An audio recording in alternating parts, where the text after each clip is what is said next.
Alright, hello everybody. Ito yung first episode natin on our Python crash course. And today, syempre, so that we can start coding in Python, we first need to download Python. Pero before we even get to that, ano ba muna ang Python? Itong first programming language that you guys will learn. Well, hindi ko sure kung may programming experience na kayo before, pero if this is your first time programming, that's okay too. So we'll make it easy for you guys. Pero what is Python ba? Well, it's a programming language. Ito yung mga tinatawag natin programming language. And it is a high-level programming language. If you guys don't know what that means, huwag nyo nang problemahin. It's frequently used sa web development, data analytics, sa AI, ganon. So if interested kayo in the near future to build those things, Python is very useful for that. And hindi siya ganon kahirap intindihin kasi it's very close to English. As in, may words sa Python that you guys will code na almost English na siya. So it won't be hard for you guys, I promise. And we'll make it easy for you guys. Okay? Now, how do we download Python? First, we need to download, well, Python itself. So, first, you guys have to go to this website, python.org/downloads. Ayan siya. And then, i-click nyo lang tong button na to. So, kung naka-Windows kayo, ayan, magpunta kayo sa Windows. Pero that automatic na nasa Windows na yan. Kung Windows gamit nyo kasi nade-detect naman yan kung anong operating system yung gamit mo. So, kung naka-Mac ka, that's what you do. Now, after downloading that and habang ini-install nyo, please make sure na i-check nyo yung box na nakasulat, add to path. Very important, add to path. Kasi if you guys don't check that, you have to go through a whole lot of steps para ma-add siya sa computer mo. And iwasan na natin yung hassle na yun. If ever na-install mo na yung Python before and then hindi mo na-check yun, i-reinstall mo na lang yung Python just to make your life a lot easier. Next, what do we need to download? For ease of access, para madalian tayo lahat, we're gonna download a code editing program called VS Code. Now, this step is optional, pero I highly suggest that you guys download this para pare-pareho tayo nang nakikita and then hindi na kayo mahirapan kasi tutulungan itong program na to kayo na mag-code. So, if you guys are using Windows, just click on this. If you guys are using Mac, click on this. Kung naka-Linux kayo, you might know already what you're doing. Okay, so that's it for our step 1 and we'll see you guys in VS Code. Follow up lang, I know a lot of you guys are just using your phone, so I'm gonna show you guys a way how to code Python sa phone nyo. Here are some apps for your phone. So if you guys are using Apple, you can use Python 3. So ito siya. And ayan, so better din to kung naka-iPad kayo tapos connect nyo lang sa keyboard. To be honest, you guys can get away with this if you guys want. Ayan. Or if you guys are using Android, you can use PyDroid 3. This is an IDE for Python. And this works also, although hindi ko sure if makapag-install. Ayan, meron pala. Pwede kayo mag-install ng libraries and stuff. So you guys can follow along sa tutorial na to if you guys don't have any laptops or computers. These apps will do. Okay, we are now in step 2 and I'm gonna show you guys how to write your first line of code using Python. So I'm pretty sure you guys already have VS Code. So first, what we're gonna do is create a new file over here. So ganito dati itsura ng VS Code nyo when you first open it. So new file and then we'll just type in step 2 .py. So very important tong .py sa dulo. What does that mean? It means na we're making the computer write a Python file. So yan. So for example, kung may text file kayo, .txt siya. Kung may executable file kayo, it's .exe. If ever may PDF, di ba? .pdf. In this case, .py siya, meaning it's a Python file. So how do we do this? The first thing that we do linakihan ko siya para hindi kayo mahirapan. The first thing that we'll do is to just make some words appear sa screen natin. So, this is what we call print. So, print, and type along with me, print, parenthesis, tapos double quotes, and then let's do the famous hello world. Ayan. So, that is successfully our first line of code. Now, how do we run this? You just press this run button sa VS Code. Kaya pinapa-download ko sa inyo tong VS Code para madalian tayo lahat. Okay? Run that file and then, congratulations! Andyan na yung hello world mo. So that is our first line of code. If you guys encountered any errors with this one, make sure that you guys have downloaded Python correctly, na-check nyo yung add to path, make sure that works, and here is our first hello world code. Now I'm gonna show you guys what else you can do with this print statement. So let's say we want to do some basic maths. Palitan natin tong hello world. Let's type print. Pwede mo din gawin 1 plus 1. Diba? 1 plus 1. Pag renan natin to, what do you guys think will appear here? Malamang, diba? 2. So mag-a-add siya. Okay? Next, let's try basic maths. Let's do 6 plus 4. Ano sagot niyan? 10. If we run it here, 10 yung lalabas dito. Now, if you guys are encountering any errors with this one, I'm gonna show you guys next topic kung bakit super important malaman how this thing works actually and how to resolve any issues with this. If you guys noticed a while ago, we had quotations dun sa hello world natin. And then, when we run it, hello world yung lalabas. What if we do 6 plus 4, just like before, pero this time with quotations? What do you guys think yung lalabas dyan? Lalabas dyan is 6 plus 4. Bakit ganun? Bakit hindi siya nag-add? It's because of the quotations. So what does that mean? Let's say tanggalin natin to. Let's type hello world without the quotations. When we run that, we'll have a error. Bakit? Kasi Python doesn't understand what this is without the quotations. Quotations are very important. Why? Ganito yan. We have this thing in programming called data types. We have a few data types. A few that I'll show you guys here are strings, integers, doubles, booleans, and whatever. Hindi nyo kailangan ma-memorize yun kasi ma-memorize nyo siya along the way, I promise. So, first, in Python, hindi mo kailangan i-declare specifically yung data type. The Python does it for you automatically. So, hindi nyo na kailangan mag-worry about that. So, first, for example, let's just type a number. 1, 2, 3, 4. Ang data type nito is int. Integer or int. So, paano ko ginagawa tong ano na to? This is a comment line. Basically, kapag naglagay ka ng number sign and then you type anything, hindi siya babasahin ng Python. It's just for you, the programmer, or you, the coder, or you, the person you are, na malabel kung ano yung mga ginagawa. So, ayan. So, this is an integer. And then, when we add quotations, hello world, this is a string. Okay? And then, next, let's do 3.14. Automatic na niyang ginagawa. This is a float. What is a float? Basically, it's a decimal number. So, kahit 3.0 yan, float pa din yan. Kahit 0, tapos pwede mo naman tanggalin yung 0 kasi equal to 3 lang naman siya. It's still a float. As long as may decimal number siya, it's a float. Okay? And next, we'll do true, boolean. So, either ano lang tong boolean, either true or false lang siya. Ayan. Yan lang yung dalawang values ng boolean. Alright? So, those are the few data types that I'm showing you guys. And let's try writing true over here. That should run as well. Ayan, true. Now that we know all about data types, I'm gonna show you guys why it matters.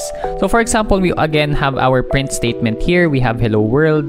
And then let's try adding an integer. Let's say let's add 3 to this. So gusto ko maging hello world 3.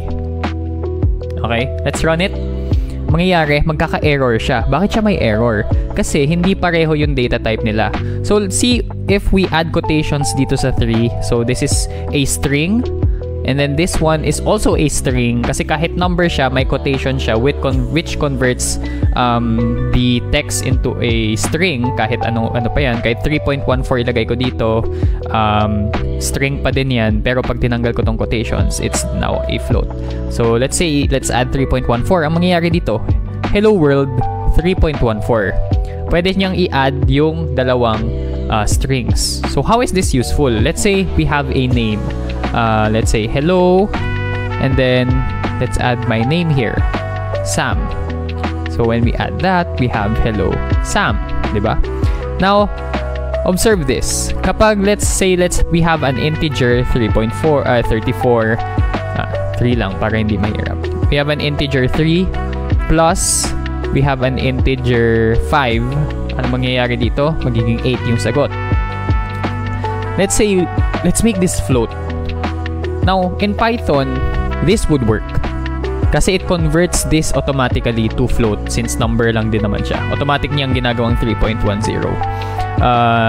That's just how Python works. Pero in a lot of programming languages, this would result in an error kasi this is an integer and then this is a float.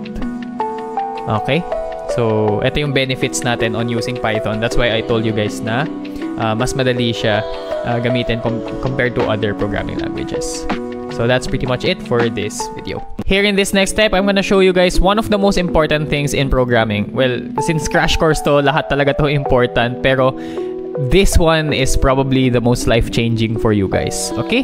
I created a new Python file called variables.py. Again, you guys don't need to copy kung ano yung pangalan ng file as long as you write the file with a .py sa dulo. Okay? Now, we'll be talking about variables. So again, let's say we want to print in pangalan. So let's say Sam muna. Ayan. And then we run it. Ang lalabas dito is Sam. What if gusto natin ilabas pangalan Max? Oh, ayan. Max yung lalabas. Labas natin Louis. Ayan. Louis lalabas. So, ang daming pangalan. Sabihin natin meron kang school, di ba? Tapos, ang daming mong classmates doon. So, how do we make this easier? What if gusto mo gumawa ng hello world? Again, gawin natin yung plus, di ba? So, merong hello plus Sam. Ayan. Hello plus Sam, ang lalabas dyan. Hello, Sam.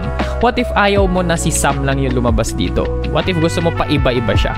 So, this is where we can introduce variables. So, let's say we have a variable name equals Sam. Ayan.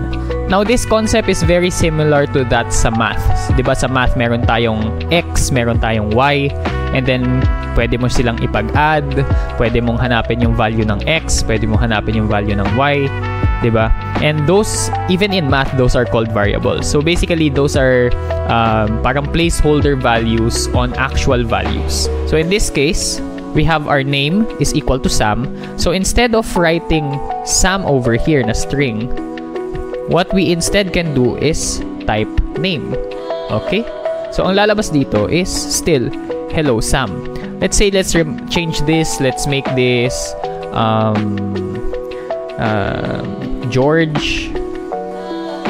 Ayan, hello George. So instead na dito mo papalitan, dito mo na siya papalitan sa taas. Okay? Now, to give ourselves a more practical example, let's say we want to add two numbers. So we have print, let's say 3 plus 5. This will result in 8. Pero what if gusto mo ibang numbers to? Syempre, pwede mo naman palitan dito kung ano man gusto mong number.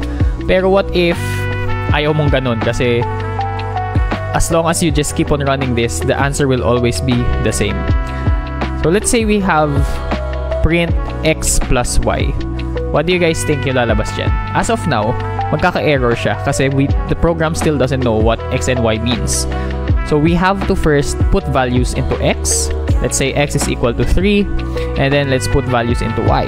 Y is equal to 5. So now, since na-declare na natin yung values ng x and y, this statement print x plus y should now work. Ayan, 8. Okay, now i-intensify na natin yung functionalities nitong program na to. What if gusto mo dun na mismo i-type yung variables? So, in Python, this is extremely easy. So, first, we already know itong print na to. Next, I'm gonna teach you guys something new. It's called input. So, input, parenthesis, and then a string, enter a number. Okay? Now, what does that mean? Pag rinan natin to, mangyayari dito is ipaprompt tayo ng terminal na mag-enter ng number. Let's say, let's type 3. When we press enter, ang gagawin niya is itong x, ilalagay niya itong 3 papunta dun sa x. So, ang mangyayari, this is going to be 3 plus y, which is 5. Hindi siya nangyari. Why? Kasi this is an integer. And then, ang ginawa natin dito, since tinype natin siya sa terminal, technically, ang nangyayari is naging string siya. So, we'll be doing some typecasting. What is typecasting? So, in order to do that, what we'll just do is int, and then parenthesis, and then ipasok natin yung x dyan. So, what this does is int converts a string to an integer. So, yung laman nito, convert niya into an integer. Enter a number 3, and then 8 na yung magiging string. Same thing lang din with y. So, let's say, let's do here, input, enter a number. So, since medyo nakakalito yan, what we can do is enter y instead. And then dito, enter x. So, ang first niyang ipaprompt is, ayan, typecast din natin to. Ang first niyang tatanungin is enter x. Let's say, let's add 3 there. And then enter y, which is 5. And then 8 na yung magiging sagot. We can now use this for any number. Let's say we have 100. I want to add 40. 140 yung magkakasagot. So, just by doing these 3 lines of code, you already made yourself a very simple addition calculator. So, that's technically your first program in Python, an addition calculator. For this section, I'll be teaching you guys all about conditionals. So what does that mean? I created another Python file called conditionals.py. Again, you don't have to, hindi nyo kailangan gayahin yung name. Basta yung file nyo meron .py sa dulo. What are conditionals? Basically, it's an if statement, or later on, I'm gonna show you guys other stuff. So, let's say, let's type if, and then a double parenthesis. Ayan. 1 is greater than 2. Let's say we have 2 values there. And then, anong tawag dyan? Colon. And then sa baba niya, we type print greater than. Ay, joke. Less than pala yan. Less than. So, if 1 is greater than 2, ang meaning niyan, papasok siya dito sa loob. Print less than. So, ang lalabas dyan, less than. What if ang ginawa natin, itong nasa kaliwa, is actually greater than 2? Ano lalabas dyan? Walang lalabas. Kita nyo yan? Kahit ilang run pa yan, walang lalabas. Bakit? Kasi mas malaki itong nasa kanan. Bakit naging ganyan? Is it because of this one? Kasi nakasulat less than? No. It's because of this conditional. And then in Python, in order to do this, kailangan may indentation ka dito. Since naka VS Code tayo, automatic nang mangyayari dyan. Pero this is basically a tab. So, pag chinek nyo yung keyboard nyo, tapos press nyo yung tab, ayan, isang tab yan. Okay? Now, what if gusto natin maging mas versatile siya? So, let's say, put that back. Less than. Let's say, gusto natin, iba naman, what if greater than pala to? There are 2 ways we can do that. Sa labas ng if statement, we can just print greater than. Ayan, greater than. Pero, ang problem in doing that, ayan, lumalabas yung greater than. Ang problem in doing that is since nasa labas siya nung if statement, even if we type 1 here, which is papasok siya dito sa less than, lalabas pa din yung greater than. Bakit? Kasi after netong execution na to, pupunta pa siya dito. So, how do we resolve that? First, we do an else statement. Else, a colon, and then again, we need to indent this tab. Okay? So, what does this mean? Kapag rinan natin to and then 1 is less than 2, ang lalabas dito is less than. And then else, diba? If hindi ito, else greater than yung lalabas. So, let's change that into 3. Ayan, greater than yung lalabas. So, those are conditionals. Now, to just further make this into a program, let's say we have again our x and y that we have from our previous example, which is input, enter x, and then we have dito sa y, input, enter y. And then again, if we run this, let's make this x and y. Sa tingin nyo, pag rinan natin to, let's enter 3 and 5. And then again, we have to typecast this. So an int to x, and then int y. So I changed this a bit. Inad ko ulit yung input natin, enter x, enter y, and then typecast ko na siya into integers. Now let's try running this. We have enter x, which is 3, enter y, which is 5, less than. Let's try that again. Let's say let's enter 10. Let's enter 2, greater than. Okay? So imagine kung meron na kayong, kung marunong na kayo mag-code ng Python nung bata kayo, edi yung mga assignment yun, less than, greater than. Sobrang dali na lang. Kasi yung program na yung gumagawa. Dito sa conditionals, which is the else if statement. So kung makikita nyo, meron na tayo dito less than, and then meron na din tayong greater than. Pero what if magka-equal yung number? So there's this thing called elif. So elif, parang ganito lang din yung format niya, pero what we'll be doing instead of this is int x is equal to int y. Pagka magsusulat ka ng equal to, mostly sa programming is double equals talaga siya. Kasi if you guys see here, single equals meaning yung value nitong input ilalagay mo dun siya sa y, pero pag double equals, it means na equal. So equal yung dalawang value para hindi ka malito. Okay? Now, we'll do here print the numbers are equal, and then we'll run that again. 3 and 3, the numbers are equal. So that's it for elif. And next, we'll be discussing all about loops. Now, the next thing that we'll be discussing are loops. Now, from the name itself, basically, maglo-loop yung program. So, kung gusto mo may paulit-ulit and stuff, ito yung gagamitin mo. Let's say you want to count up until 10. So, one way to do that from the things that we already know is print 1. We do print 2, print 3, print 4. Ayan. So, napakahaba niyan. Pag gusto mo 10, sabihin mo gusto 1,000. So, napakatagal niyan. So, one way to do this is using a loop. So, paano ba to? So, there are many different kinds of loop. Merong for loop, while loop, do while loop. Pero for this case, I'll just teach you guys for loops, which I use 90% of the time. And then, while loops, pwede din naman. Yung do while, I'll almost never use it. Just because medyo redundant siya for me. Pero in this case, we'll be doing a while loop. So, ganito yung format niya or yung syntax niya. First, you type in for, and then you type in a variable. So, in this case, we'll just do I. Pero again, that can be anything. It can be count, it can be x, g, sum, even. Pero just to make it easier, let's just name it I. And then we'll do in, which is nasa loob for I in. And then we'll do range, and then parenthesis, and then let's call this 10 for I in range 10, and then we'll do print I. So every time that, so when we run this, magbibilang siya all the way up to 10. And in programming, counting always begins at 0. So this one is, ayan o, 1, 2, 3, 4, 5, 6, 7, 8, 9. Hindi siya umabot ng 10 kasi again, nag-start siya sa 0. Now, basically, paulit-ulit tong mag-run, and then this one increments by 1 every single time. So, after nitong print statement, babalik siya dito, magiging 1 na to, and then magiging 2, mag-print ulit siya, magiging 3, mag-print ulit siya.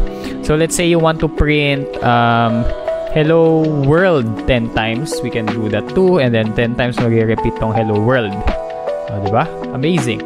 Now, what if gusto mo na mag-start siya, kasi again, pag-run natin to, 0 siya magsimula. What if gusto mo sa 1 siya magsimula? So, we mo-modify lang natin tong range dito. We'll do 1, 10.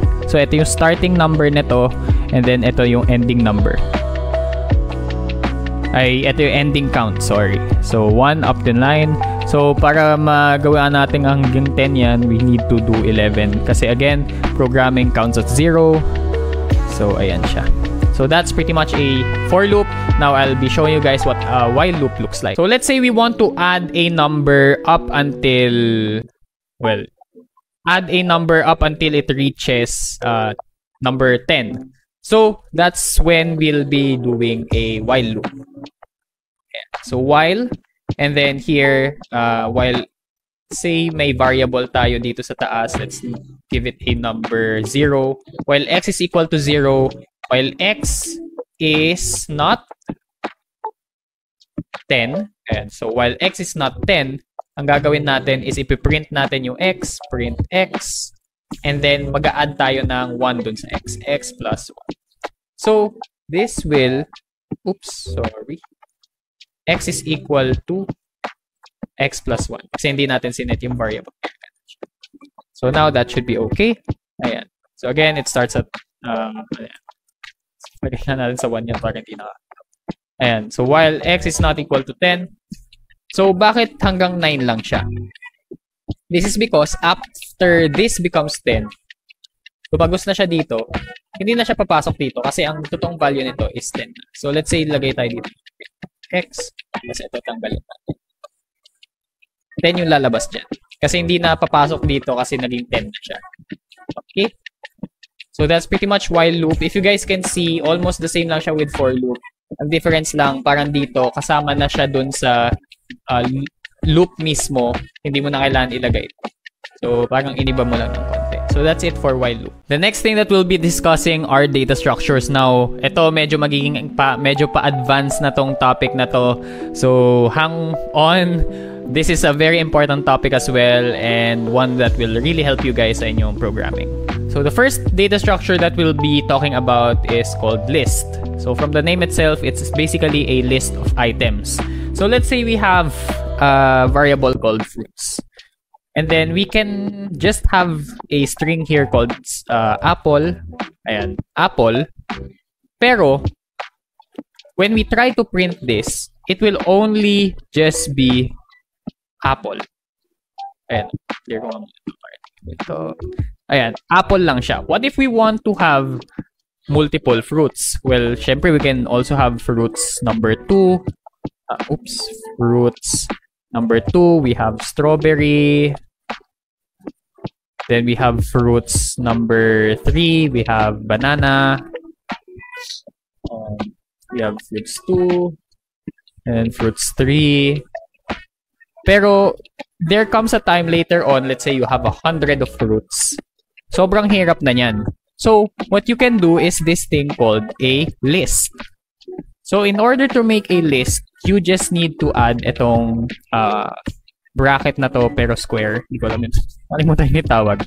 Pero ayan, so we just put here apple and then i-separate lang natin siya with a comma and then we do strawberry. And then comma, and then we do banana. So that is a list. Now, when we print that, here, ang lalabas dito sa terminal natin are, ayan, yung tatlo. Apple, strawberry, and banana. Oh, malispin ko. Banana. Ayan. Now, as you guys can see, this might be useful for you, pero let's say you just want to print, sabi natin dito, I ate a or an ayan, fruits. So that is not very useful. Hindi siya grammatically correct and ang pangit niya kasi ang dami nakasulat. So, in order to access that, what you can do is to do a bracket here and then type a number over here. Again, dun sa previous lesson natin, yung sinabi ko dun is programming always starts with the number 0. So if we were to assign numbers here, this is index yung tawag sa position. This is index 0, index 1, index 2. So let's say, kumain ka ng apple, you'll put here 0. So that will access the first one, which is apple. Okay. Next, let's do 1, which is strawberry. Next, we'll do 3, which is banana. Oops. 2 pala yan. Yan, yung nakikita nyo, index out of range kasi we type 3 when in reality, this is actually number 2. I ate banana. There we go. The next data structure that we'll be talking about now is called a dictionary. Let's say mag-a-assign ka ng person. Let's say si Sam, kumain siya ng apple. Oops, string dapat yan, apple. How are we supposed to, print that accordingly? Let's say my name dito, name, 8, A or an. So name, and then fruit, ganyan. Para mas madali. Fruit, name equals Sam. Baliktarin natin yan para mas dali. And then, let's print that. Oopsies. This one's fruit. There. Sam ate an apple. Pero, what if you want to assign people for each person? Let's say, dito sa apple, gusto natin si Sam yung kumain. Dito sa strawberry, gusto natin si Max yung kumain. Dito sa banana, gusto natin si Louis yung kumain. So, that one's a bit more complicated. So, in this case, what we can do is use what we call a dictionary. Dictionary. Ano ba spelling ko? Ayan. So, automatically generated na siya. So, here we have a name, and then that's assigned to Sam, and then another one which is fruit, which is assigned to apple. Pero I don't want it to be that way. Gusto ko Sam is assigned to a fruit, which is apple. We have Max, which is assigned to strawberry. And then next we have Louis, who's assigned to banana. So that is a dictionary. Basically, meron tayong key dito, and then we also have an element. So this is a key, yung nasa left side, and then an element, yung nasa right side. And then here is the key, here's the element. Here's the key, here's the element. So how do we use that? So delete na natin to, we don't need that anymore. So here's how we're supposed to do that. First, we're gonna type in yung variable natin, which is dictionary. Okay, so lininis ko lang siya ng konti. So here we have again our dictionary. So how are we? Well, print muna natin siya. Print dictionary. So pag print natin itong dictionary, ito yung lalabas. Again, itong buong dictionary, which is pretty much unusable. So in order to use it properly, what we can do is print dictionary, and then dun sa parent dito sa bracket, instead of writing an index, we're gonna write the key dun sa loob. So if you guys were to guess, ano yung lalabas dito? Lalabas dito is yung element niya, which is apple. Okay? So going back dun sa kanina, we have print Sam's favorite fruit is, and then we'll be printing yung dictionary, and then lalabas natin dito yung key from yung element from Sam, and then apple yung dapat. Sam's favorite fruit is apple, and then let's change this to Max. Max's favorite fruit is strawberry. Okay, so that's pretty much it for dictionaries. Now let's say gusto mo mag-add ng items dun sa list mo. How are you supposed to do that? So first, let's print our fruits over here, which is over this one. Uncomment lang natin. So yan yung current fruits natin. In order to add an item na hindi ka mag-add dito kasi that might be tedious, and then for example gusto mo na may user input ka, so let's say input equals input enter fruit, ganyan. So again, may string na dito sa input mo. Let's say you want to add that sa fruits. So what you can do is do fruits, which is yung variable name, append, and then yung variable mo for the string, which is, we'll enter that later. So enter fruit, let's say orange. So pag print niya yan, kasama na yung orange. Let's try it again. Let's enter fruit. Let's add, ano pa ba? Tomato. Ayan, tomato yung mag-add. Now, vice versa, if you guys want to remove an item, you guys can use pop. Oops. So let's do that real quick. Fruits.pop. And then ita-type mo yung index number. Again, this is 0, 1, 2. So let's say i-pop natin yung 0. Pagka print natin to, ang mangyayari is mawawala yung apple, and then ang matitira na lang ay strawberry and banana. Let's say we want to retain apple, tanggalin natin strawberry. Let's put 1 dyan sa pop. So that's pretty much it for that one. So that is fruits pop and fruits append. Now, if you guys were to observe kanina, here's a tiny correction. We have double spaces here. Bakit ganon? Sa iba naman, single lang yung space. Ayan o. Dito isa lang yung space, dito isa lang yung space. Pero ito, bakit dalawa yung space niya? That is because we used a space over here just to add a gap, and then we used a comma over here. Now, whenever you guys use a comma, matik na may space yan. So, for example, we use plus instead, which concatenates two strings or joins two strings together. Mawawala na yung isang space. Pero, ang problem with plus is kapag magkaiba yung data type nyo, for example, we have an int here, which is a 3. Pag rinan mo yan, mag-e-error yung program kasi hindi kaya ng Python na i-add yung isang string and i-add yung isang integer. But when you use a comma for this one, gagana pa din siya. So, you can still print that one. Pero, may space siya. So, tanggalin mo na lang to. Okay? So, for our example kanina, we have that. You can just remove this and then change that into plus para maging mas maayos yung formatting niya. So, yun lang naman yung tiny correction natin for that. Now, this will be our last topic before we move on to our final project. And this is probably one of my favorite topics to discuss and one of my favorite topics in general. It's called functions. Now, this will really change your programming. So, let's begin. A function basically is a set of programs or set of codes sa loob ng isang statement. So, this is how you do or you use a Python or you implement a Python. First is you type def and then you write anything for the name of your function. Let's just name it ano ba? Hello. And then we'll type a bracket here and then a colon, and then dito sa baba yung laman ng iyong statement. So here, let's just do hello world. And then now when we run this, we just do hello. And then when we run it, hello world yung lalabas dyan. Now, if we remove this, walang mangyayari sa program. As in, nothing will happen. Walang error, pero wala din mangyayari. Kasi under def hello or the function hello, yung hello world. So we'll do again hello. Ayan. So, how is this useful? Let's say you want to add two numbers. Or, in this case, siguro we want to greet someone.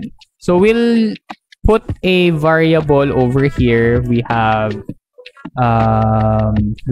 name over here sa loob nung dalawang parentheses dito sa name. And then, we'll do a name. There we go. Now, when we call hello again, this will return an error. Bakit? Kasi dito meron na tayong laman, pero dito wala pa. So, since this is a variable, basically, this, we can add any statement over here. So, let's do Sam. And then, when we do that, hello, Sam yung lalabas. Again, dun sa previous, since may, ito yung gamit natin, may extra space siya. So, hello, Sam. So, let's say we do Max. Same thing will happen. So basically, this is an entire program in itself. Now, let's look for a more useful example for this one. Let's say you want to do a function that adds two numbers. So let's do, again, def, and then add two numbers. Oops. Add two numbers. And then, excuse me, we'll do two variables, which is x and y. And then again, colon, and then we do print x plus y. So again, when we just call add two numbers na walang laman, this will return an error. Diba? So we need to add two numbers over here. So let's say 2 and then 3.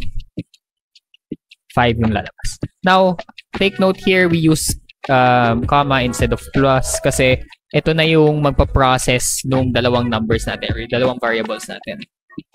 Now, we can also pass variables dyan sa ilalim. Let's say we have x is equal to 2. We have y is equal to 3. So, we can just pass x over here and then y over here. And then that will still return 5. Okay? Now, what if gusto mo i-assign yung value nito instead of just printing it? Kasi let's say we have x plus y. What if we want to return this to a variable dun sa labas nung function natin? So this is where return comes in. So return brings, changes the value of this to this. So Gets ba? So we have, for example, sum is equal to add two numbers, 3 and 5. So that will result to nothing kasi hindi natin print yung sum. So let's print sum. And then that will return 8. Kasi ito na yung taga-set ng value ng sum. Okay?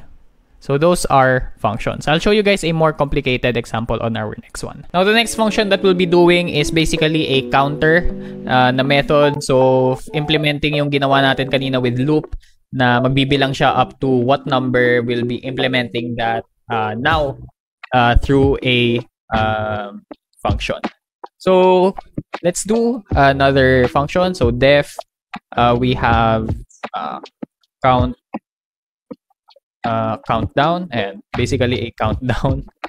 And then we have a variable over here. Let's name it starting number. So starting number.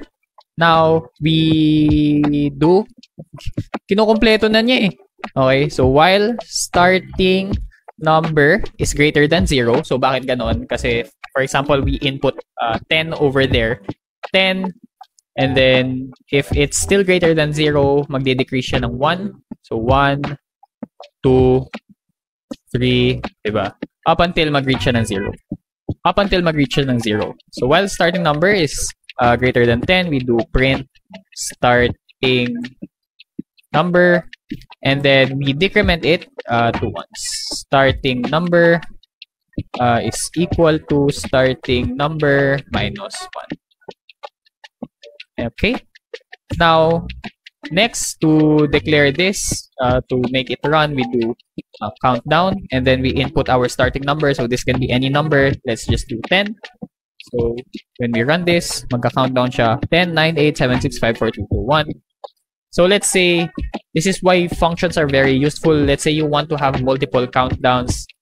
Instead of repeating this code over here, we do countdown 100 over countdown 5, countdown 2. So instead na i-code mo nung paulit-ulit to, you can just have all that in 3 lines rather than having this and again, diba?